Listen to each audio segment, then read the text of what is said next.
नमस्कार दोस्तों, आपका हमारे चैनल में एक बार फिर से स्वागत है।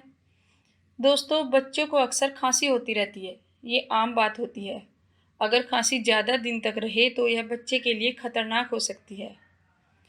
बच्चों को खांसी कई प्रकार की हो सकती है और खांसी का इलाज भी उसी के अनुसार किया जाता है, तभी आप बच्चे को ठीक कर सकते हैं। तो चलिए दोस्तों, आज हम आपको बताएंगे कि खांसी कितनी प्रकार की होती है और बच्चों को खांसी होने के पीछे मुख्य कारण क्या हो सकते हैं। सबसे पहले सामान्य खांसी। यह आम खांसी होती है और जब ठीक होने लगती है तो सूखी खांसी का रूप लेकर खत्म हो जाती है। सामान्य खांसी के लिए कई वायरल जिम्मेदार होते हैं, जिनमें राइनो वायरस सबसे आम है। काली खांसी। इसमें खांसी के साथ बलगम भी निकलता है। इसी के साथ लंबी सांस लेते समय आवाज भी आती है। बोर्डेटेला पर्टुसिस बैक्टीरिया के कारण काली खांसी होती है, जो कभी कुछ दिन तो कभी महीनों तक बनी रहती है। क्रूप। यह वायु मार्ग में सूजन आने के कारण होने वाली खांसी है। इस वजह से भी बच्चों को सांस लेने में तकलीफ होती है। लंग या साइनस संक्रमण। इस कारण भी बच्चों को खांसी होती है। फेफड़ों के संक्रमण से कफ बनने लगता है, जिससे गीली खांसी होती है। वहीं साइनस इन्फेक्शन से भी कफ बनता है, जो गले में आने लगता है।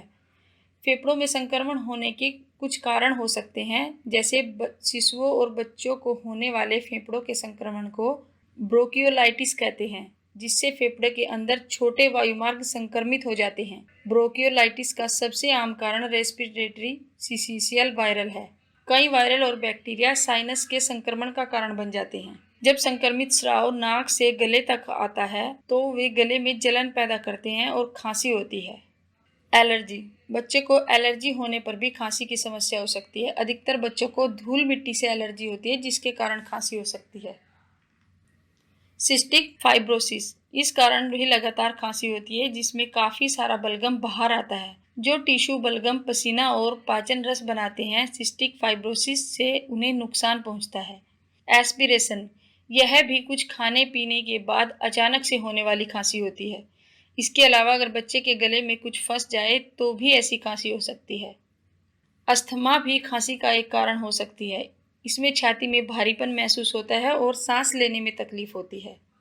टीबी की बीमारी भी खांसी का मुख्य कारण हो सकती है। अगर लंबे समय से खांसी हो रही है और इलाज के बाद भी ठीक नहीं हो रही है तो यह टीबी का संकेत हो सकता है। धन्यवाद दोस्तों। अगर आपको मेरी वीडियो पसंद आई हो तो प्लीज़ इसे लाइक और सब्सक्राइब जरूर करें।